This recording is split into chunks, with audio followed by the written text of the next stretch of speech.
Áustria, era um monge. Por que ele foi para o mosteiro? Por que o Mendel foi para o mosteiro? Porque era o acesso que se tinha à educação na época, era quem era da igreja e quem era nobre, né? Então, como ele era uma classe mais humilde, ele teve que ir para a igreja para poder estudar, né?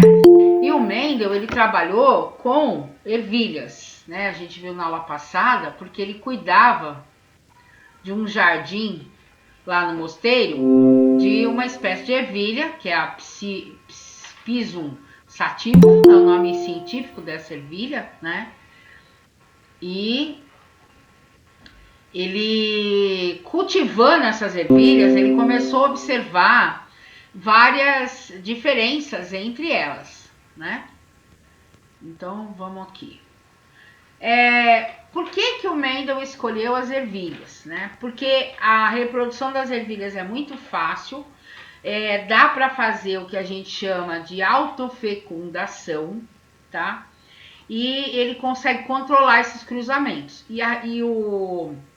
A reprodução dela é muito rápida. Então, só para vocês reverem uma história, é o seguinte: as flores são os órgãos reprodutores das plantas.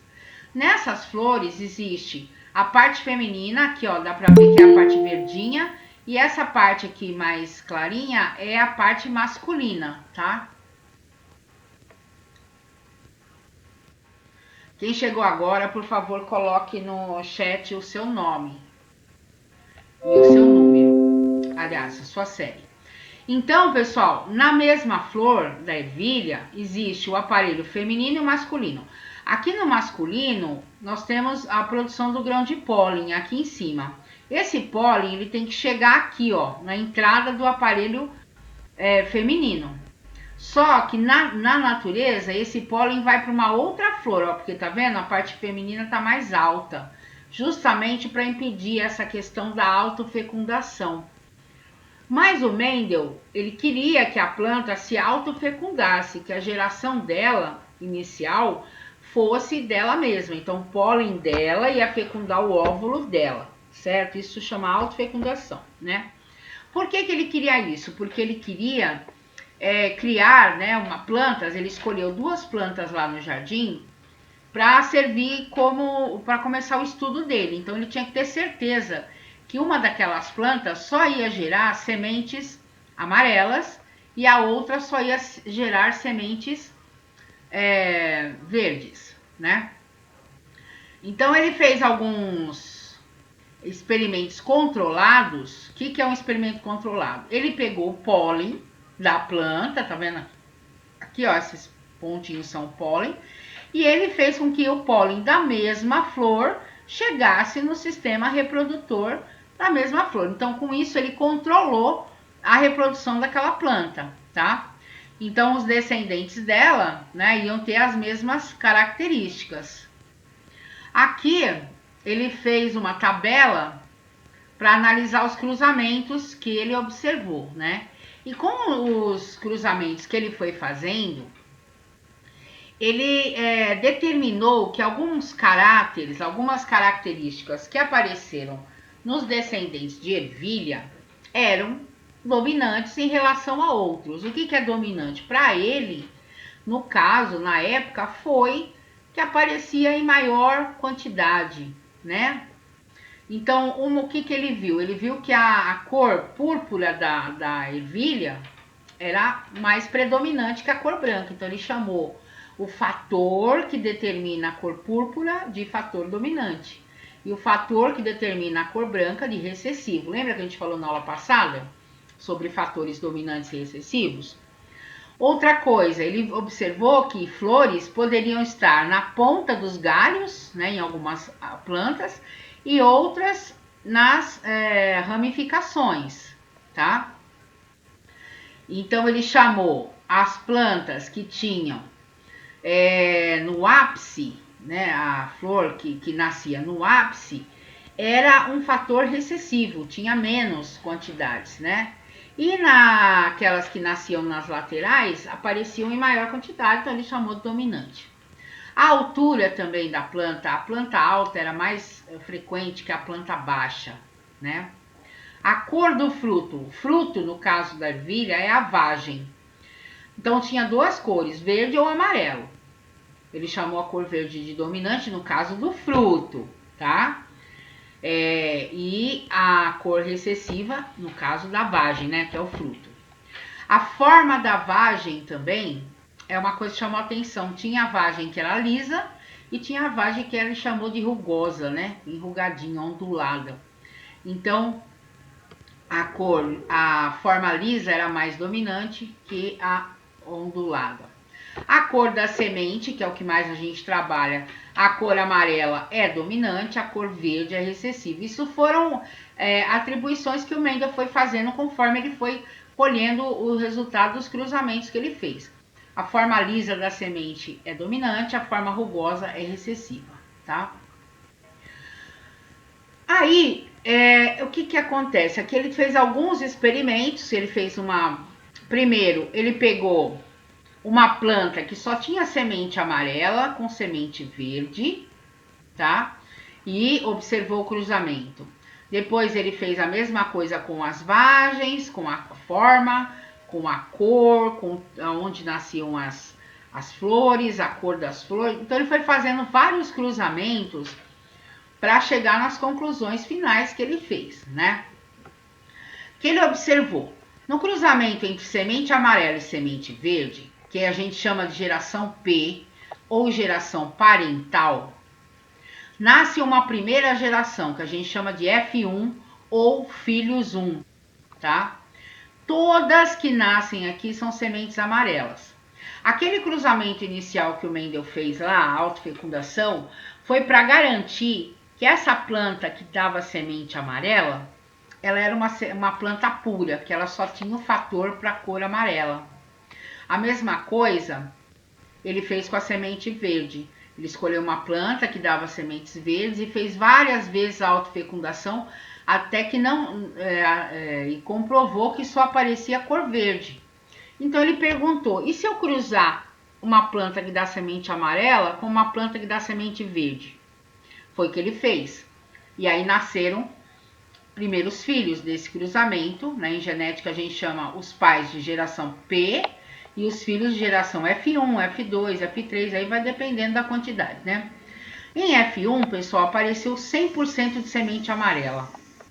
Então isso deixou o Mendel bastante intrigado. Ah, beleza. Ele fez o cruzamento, amarelo com verde, só nasceu amarelo. Então ele começou a perguntar: o que será que aconteceu com o fator que determina a cor verde nas ervilhas? Já que eu cruzei uma planta que tinha fator verde e uma planta que tinha fator amarelo, né? A mesma coisa quando ele cruzou a vagem de cor verde com a vagem amarela. Também nasceu 100% de vagem verde. E aí ele perguntou: ué, o que aconteceu com o fator que determina a vagem amarela? Ele sumiu, ele foi modificado, ele foi reabsorvido? Foram perguntas que ele foi fazendo para formular a sua teoria, né? Flor axial, que era mais predominante que a terminal, quando ele cruzou tudo axial. Quando ele cruzou planta alta com planta baixa, tudo alta. Semente lisa com rugosa, semente lisa, tudo 100%, tá? Esses foram os cruzamentos que ele fez. Flor púrpura com branca, nasceu tudo púrpura. Lisa, a vagem lisa com a vagem ondulada, tudo lisa. Então, a partir desses cruzamentos, o Mendel então chegou à conclusão que os fatores que determinavam a semente amarela, a vagem verde, a flor axial, a planta alta, a semente lisa, a flor púrpura e a vagem lisa, são fatores dominantes, tá? E o que determina a semente verde, a vagem amarela, a flor terminal, a planta baixa, semente rugosa, flor branca e vagem ondulada, chamou de fatores recessivos. Lembrando que o Mendel não sabia nada sobre a existência de genes, DNA, nada disso, não se sabia. O que ele chamou de genes, a gente vai chamar de... Desculpa, o que ele chamou de fator, a gente chama hoje de genes, tá? Então, olha aqui, ó, que ele está novamente falando, né? A característica lisa é dominante, enquanto a característica rugosa da semente é recessiva, né? Então, aqui o cruzamento. E aqui você tem os resultados que ele obteve. Então, aqui você tem os cruzamentos, autopolinização, quer dizer, ele fez com que essas plantas cruzassem entre si, não permitiu a entrada de pólen de outra planta, e ele obteve esse resultado aqui. Então, de 4 plantas, não, aí o que ele fez? Quando ele começou a pensar, ah, tá bom, eu cruzei amarelo com verde, nasceu tudo amarelo. E se eu cruzar 2 amarelas, que é a geração F1? Então, aqui é o cruzamento do F1, amarelo com amarelo, liso com liso. O que aconteceu em F2? F2 é a segunda geração. Olha que interessante. Quando ele cruzou ervilha amarela com ervilha amarela, nasceu 75% de sementes amarelas e 25% de sementes verdes. Ou seja, 3 em 4 ervilhas eram amarelas e uma só era verde. Quando ele cruzou a lisa com a lisa, né, na forma da semente, a mesma coisa aconteceu. E foi acontecendo a mesma coisa em cada um daqueles cruzamentos que a gente viu ali há pouco. A planta alta com planta alta, nasceram 3 plantas altas com uma planta baixa. Isso só reforçou o que ele estava falando sobre os fatores, né? Sobre os fatores que ele considerou aí como dominantes e excessivos. Então aqui, ó, ele determinou, então, a partir desses cruzamentos, então ele fez várias vezes, gente, o Mendel era muito detalhista, ele anotou muito, contou cada um dos grãozinhos de ervilha, né, escreveu passo a passo, o cientista ele tem que anotar tudo, porque vai que ele descobre alguma coisa e ele não lembra o que foi que ele começou a pesquisar ou qual produto que ele colocou, então tudo tem que ser anotado, e o Mendel era bastante detalhista, ele era matemático, ele fazia estatística, né? Então ele era bem cauteloso nos experimentos dele. Então ele chamou, no caso da cor da semente, ele chamou a semente amarela, ele disse assim, a semente amarela tem um fator que determina essa cor amarela, eu vou chamar esse fator de dominante, e a cor verde tem um fator que determina a cor verde, eu vou chamar de recessivo. E aí hoje a gente representa esses fatores por letras. Os fatores dominantes são representados por letras maiúsculas e os fatores recessivos por letra minúscula, mas só que tem que ser a mesma letra. Se eu usar a letra V, então V maiúsculo ou Vzão, né? A gente fala em genética Vzão, Azão, Vzão, essas coisas. O Vzão determina a cor amarela e o Vzinho a cor verde. Eu não posso usar a letra A para cor amarela e V para cor verde. Por quê? Porque a gente está falando da mesma característica, ou seja, a cor da semente. A cor da semente é a mesma característica. Então eu tenho que usar a mesma letra, só que para a cor dominante eu uso a letra maiúscula e para característica recessiva a letra minúscula, tá? Que a gente também falou isso na aula passada, né? Aqui nós temos os cruzamentos, né? O que aconteceu aqui, ó. Primeiro cruzamento, cruzou amarelo com verde. Quando o indivíduo ele vai se reproduzir, aqui a gente entra um pouquinho na meiose. O que acontece quando a gente vai se reproduzir? A gente forma gametas, que são os óvulos na mulher e o espermatozoide no homem. Esses gametas vão carregar os fatores, os genes, que vão determinar as nossas características. No nosso caso, nós temos 46 cromossomos e em cada cromossomo a gente tem muitos genes. Não sabemos quanto, pelo menos eu não sei, tá? Mas são muitos. Nos cromossomos sexuais, nós vamos ter aí a definição do sexo, que é o cromossomo X e o cromossomo Y. Então, quando vai formar o óvulo, vem um cromossomo sexual lá dentro e vem, eu tô falando no caso do ser humano, tá? E vem mais 22 pares de cromossomos carregando as características do indivíduo. Então, a cor do cabelo, o tipo do cabelo, vai estar tudo lá dentro do óvulo. porque o material genético dele vai estar lá. Então, gametas, quando eu falar a palavra gametas, eu estou me referindo a óvulos e espermatozoides. Então, aqui eu tenho a genética, ela trabalha com probabilidades, tá? Probabilidades. Como que é isso? Eu tenho aqui esse indivíduo que tem a semente amarela e ele é puro. Para o Mendel, puro significa que ele só tinha genes para a cor amarela. E aqui, esse verde também é puro, só tem genes para a cor verde. Quando esse indivíduo vai se dividir, ele vai formar gametas. Metade dos gametas dele vai carregar um desses dois aqui. Então, um vai carregar o Vzão, o outro vai carregar o Vzão, a mesma coisa aqui. E aí, a gente trabalha com probabilidade. Vamos supor que a semente verde aqui está representando a parte masculina. Seriam os gametas masculinos. Então, se esse espermatozoide fecundar esse óvulo aqui, nascerá um indivíduo Vzão Vzinho. Vocês conseguem acompanhar aqui a listinha, ó, o risco? Vzão com Vzinho dá Vzão Vzinho, certo? Se for esse óvulo mesmo, mas só com esse outro gameta, com outro espermatozoide, também vai nascer um indivíduo para esta característica, tá, gente? A gente tá lembrando que a primeira lei de Mendel trabalha com uma característica por vez. E aqui a gente só tá falando da cor. Então também vai nascer uma planta, né? Vai ter sementes amarelas. Agora, se for esse outro óvulo, nós estamos fazendo de conta que é óvulo, tá? Não importa. Fecundar com esse gameta masculino, também nasce Vzão Vzinho.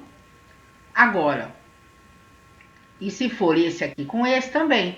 Então, todos os cruzamentos possíveis aqui, só vai nascer 100% Vzão Vzinho e Vzão Vzinho. A gente não falou que o Vzão é dominante sobre o Vzinho? Então, todo mundo que tem Vzão aqui terá a cor amarela, porque o Vzinho, sozinho, ele não aparece a característica que ele manifesta. Para a característica do Vzinho aparecer, qual é a característica? É o verde?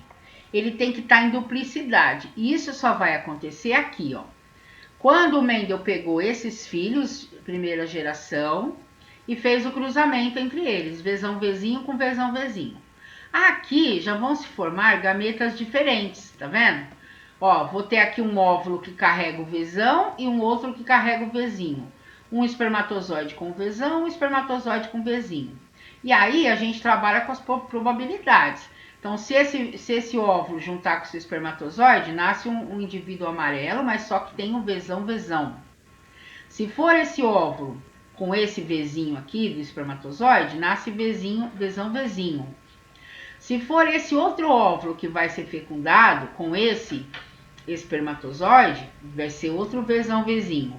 Agora, se for esse óvulo Vzinho com esse óvulo Vzinho, vai nascer o Vzinho, que justifica o cruzamento que ele falou lá atrás, que nasceu 75% de ervilhas amarelas e 25 verde. Ou seja, a cada 4 ervilhas que eu faço esse cruzamento, 3 vão ter a característica dominante e uma terá a característica recessiva, tá? Pessoal, só lembrando que vocês podem me interromper em qualquer momento da aula para perguntar, tá bom? Se vocês não estão dormindo aí, vocês estão prestando atenção, então vamos lá. Tem alguma dúvida? Nenhuma, Pro. Então tá dando para entender o esqueminha aqui, né? Beleza, vamos lá. Então, esse daqui foi o experimento do Mendel. E essa, a primeira lei dele, né? Explicando a primeira lei. Então, deixa eu ver o que ele tá falando aqui. Aqui tá falando que cada gene determina uma característica. O Vzão condiciona amarela, já falou disso, né? Então, foi o que ele disse. Aqui, gente, ó. É a formulação da primeira lei de Mendel, que é a lei da segregação. Segregação significa separação, tá? Que como Mendel disse depois de todos esses trabalhos aí, todos esses cruzamentos que ele fez. Ele disse o seguinte: os fatores hereditários, que ele não sabia, mas são os genes, né? Se segregam, quer dizer, se separam, na formação dos gametas ou células sexuais. Gametas é a mesma coisa que células sexuais. cada gameta formado carrega apenas um dos representantes de cada par de fatores hereditários. Então, vamos explicar isso. Para cada característica que você tem, então vamos dar um exemplo. Para a cor do seu cabelo, você recebeu 2 genes, um do seu pai, outro da sua mãe. Então, vocês vamos fazer de conta que seja assim, ó, que você tenha 2 genes para a cor de cabelo e esses 2 genes são dominantes, tá? Então, azão. A primeira lei de Mendel trabalha só com um par de genes por vez, porque ele está trabalhando com só uma característica de cada vez, tá bom? Então, na hora que você vai se reproduzir, você vai formar gametas, aqui no caso está representando o gameta masculino. Na hora que essa célula vai formar os espermatozoides, vai um gene para a cor de cabelo para cada espermatozoide. Então, se você formou 3 milhões de espermatozoides, 1,5 milhão vai ter o gene azão e o outro 1,5 milhão vai ter o gene azão. Você fala, professora, mas não é tudo igual? É, então, né? Nesse caso é. Por isso que quem tem os 2 genes dominantes, a probabilidade dele ter um filho recessivo é 0. Tá? Então, se você tiver uma característica dominante, mesmo que você case com uma pessoa que tem essa mesma característica recessiva, você, tendo filhos com essa pessoa, não terá filhos recessivos, só filhos dominantes. Agora, olha aqui, se eu tiver um genazão para cor de cabelo, eu tenho cabelo escuro, mas eu tenho um gene recessivo para cor de cabelo claro. Na hora que eu vou formar os meus gametas, de novo, pessoal, que está representando os espermatozoides, mas poderia ser o óvulo, cada espermatozoide tem um gene. Um tem o gene dominante, o outro tem o gene recessivo, certo? Então, o que acontece? Eu posso tanto ter um filho com a característica dominante, quanto ter um filho com a característica recessiva. Por quê? Porque o Mendel disse lá atrás, isso é verdade, que na hora de formar os gametas, esses fatores se separam. Quando eles estão com você, eles estão juntinhos, porque veio um do seu pai e outro da sua mãe. Agora aqui, esse daqui é do papai, aí tem que juntar com o da mamãe, certo?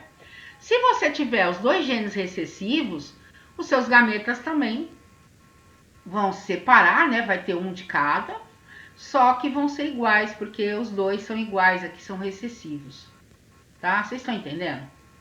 Isso aqui, gente, a formação dos gametas é a chave para você entender os problemas em genética. Se você não entende que os gametas se separam, na hora de formar os gametas, os genes, né, os fatores que determinam as características vão se dividir, né, vai uma parte para cada gameta formado, você não consegue entender o problema de genética. Tá? Então, se tiver alguma dúvida, me fala. Então, olha só aqui, ó. O exemplo aqui, o que acontece?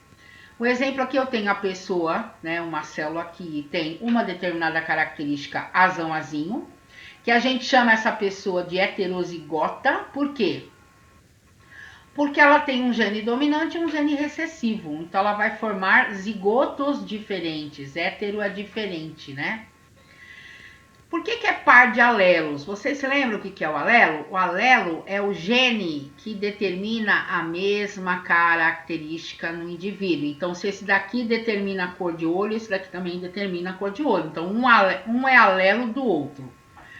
Na hora que essa célula aqui vai passar pelo processo de meiose, que nós já vimos, né? Esses genes vão se dividir. Vai um azão para um espermatozoide e o azinho vai para o outro espermatozoide. Os 2 vão ser fecundados? Não, né? Raramente serão 2 espermatozoides fecundando 2 óvulos, tá? Nunca, gente, eu não sei se vocês sabem, mas nunca mais do que um espermatozoide entra no óvulo, tá? E aí vem a questão dos gêmeos, que antes de vocês perguntarem, já vou explicar. Tem 2 tipos de gêmeos. Tem os gêmeos idênticos, que a gente chama de univitelinos, que é quando um espermatozoide entra no óvulo e esse óvulo começa a se dividir de forma errada. né? Biologicamente ele acaba tendo um problema na divisão celular. Ele se divide e forma 2 grupos de células diferentes. Cada grupo vai formar um bebê. Esses são gêmeos idênticos. Mas a maioria dos gêmeos são fraternos, que a gente chama. Cada óvulo é fecundado por espermatozoides diferentes, mas isso também é uma ocorrência rara. Não é uma ocorrência normal, assim, todo mundo tem gêmeos. Não, não é todo mundo que tem gêmeos. Tem uma parcela da população que tem gêmeos? Tem, mas é uma parcela pequena se você considerar toda a população mundial, né?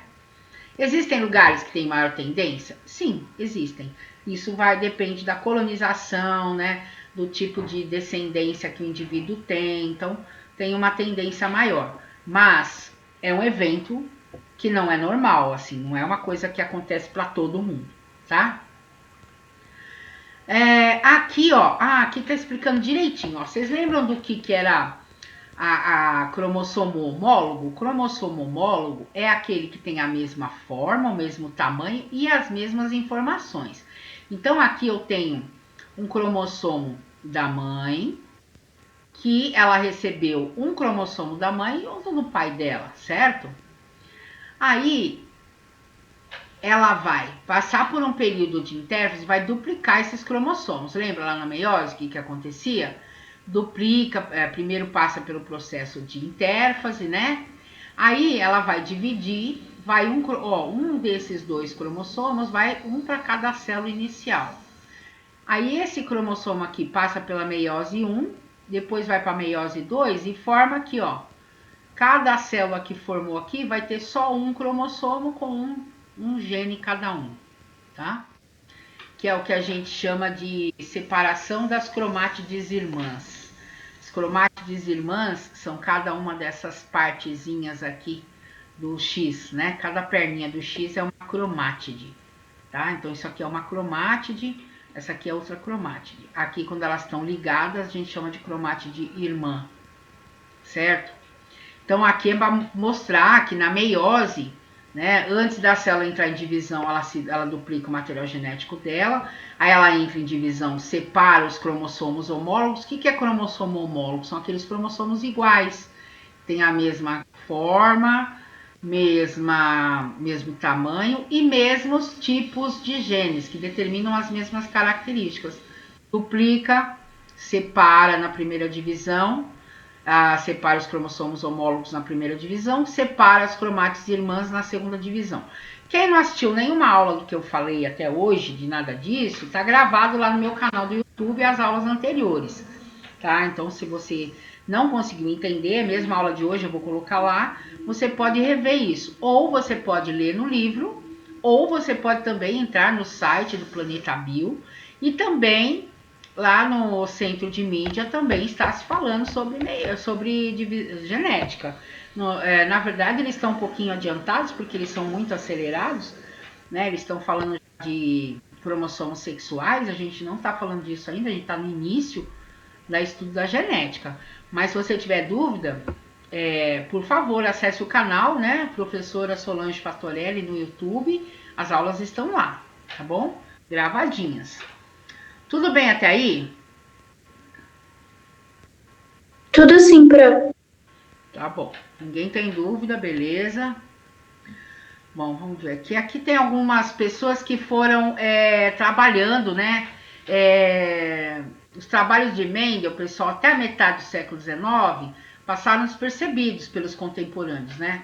Só no início do século XX, o Hugo Vries e o austríaco Erich von, não sei falar esse nome não, Seyseneg, isso, resgataram todos os trabalhos do Mendel e passaram então a ver esses fundamentos da genética e atualizar, né? Atualizar esses fundamentos com os experimentos dele.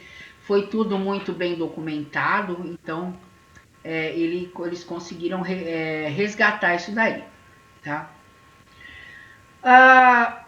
Tem uma... na primeira lei de Mendel, a gente chama de monohibridismo ou herança monogênica, porque a gente trabalha com uma característica por vez. Acabei de falar isso, né? Então a gente trabalha com um par de genes de cada vez. A gente vai estudar a transmissibilidade desses genes para esta característica específica, tá? E tem uma característica, tem uma condição chamada fenilcetonúria, que é uma anomalia genética que é determinada por um gene recessivo. Então, a criança que recebe esses genes, ela recebe um gene azinho e os dois genes azinho, tá? E ela não consegue utilizar determinado aminoácido, um aminoácido chamado fenilalanina, né? Ela não consegue transformar isso num outro aminoácido. Devido a por causa desses genes, ela não consegue produzir uma enzima pelo fígado.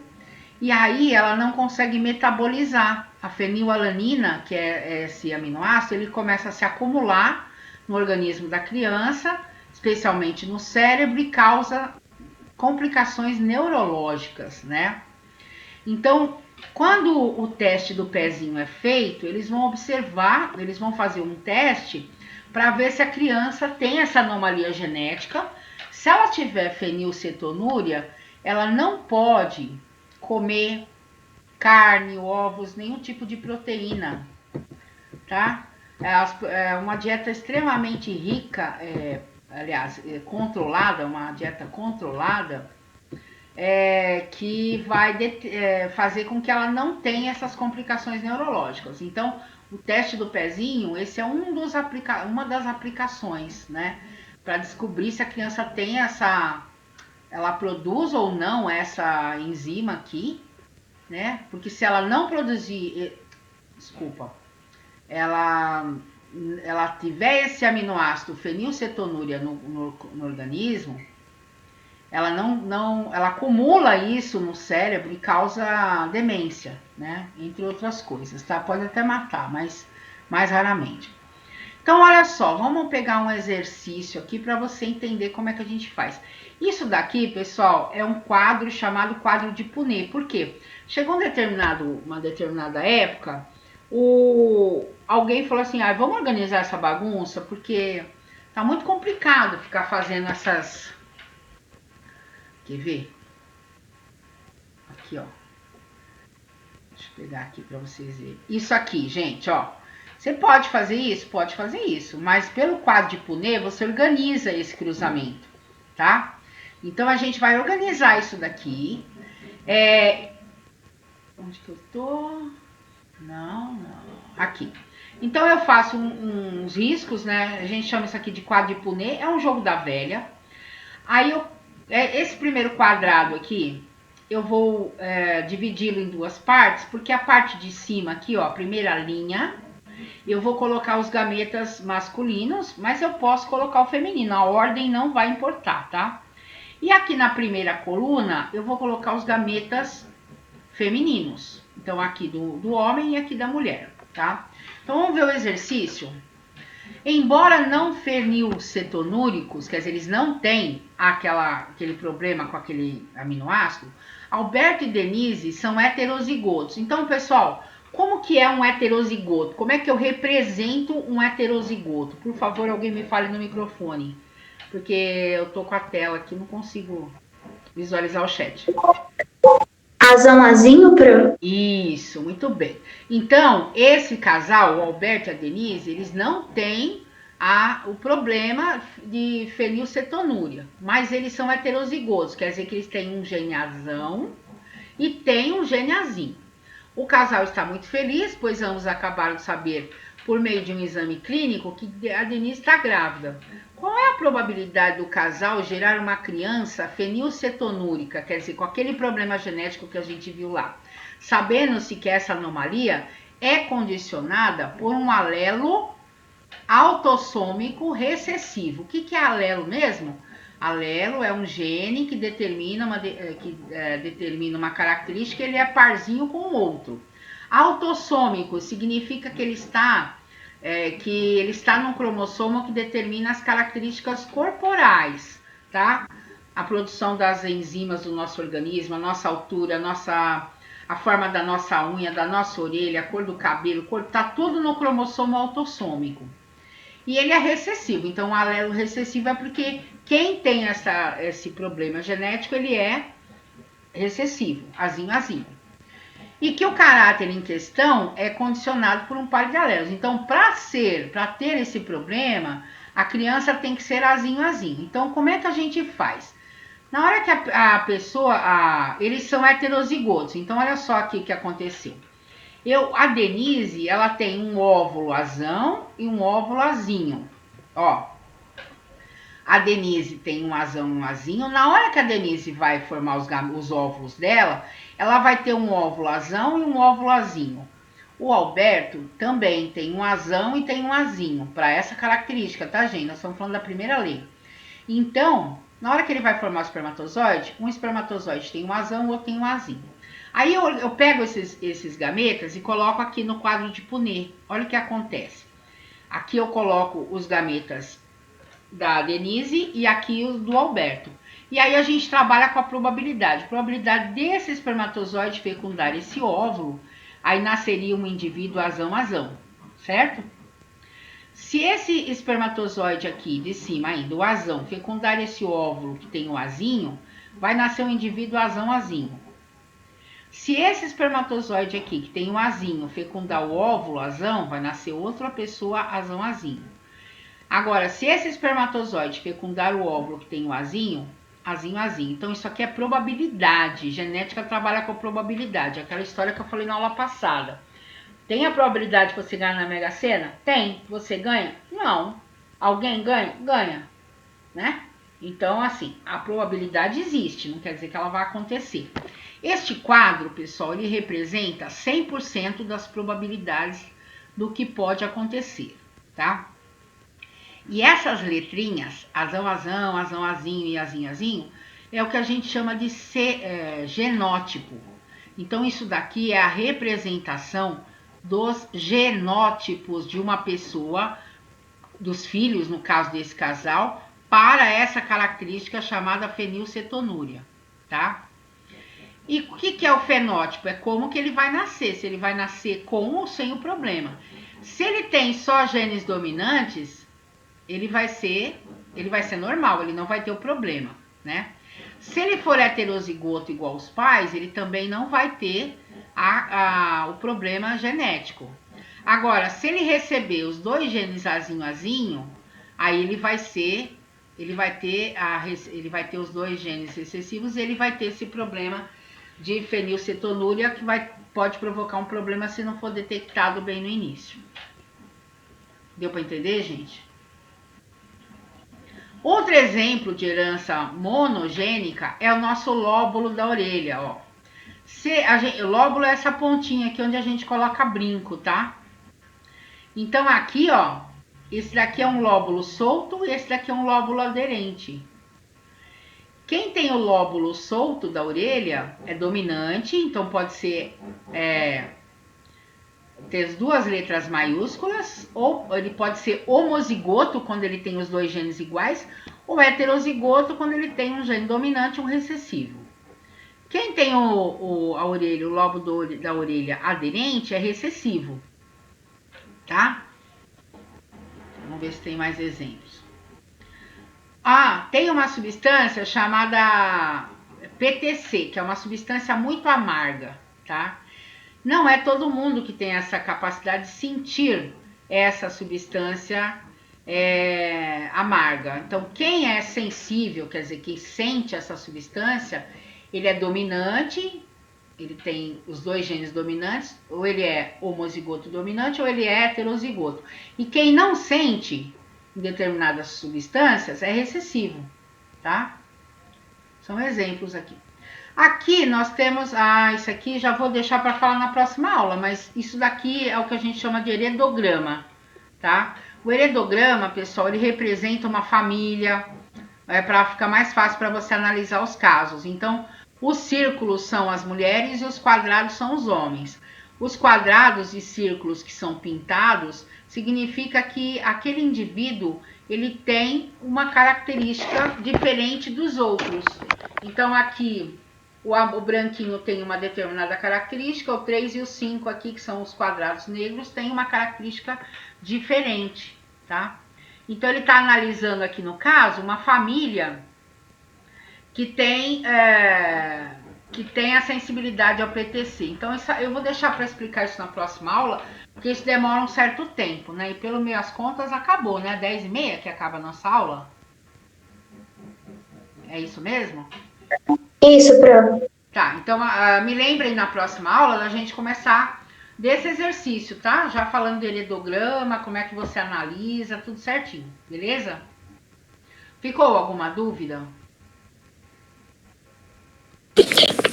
Não, Pro, tá tranquilo.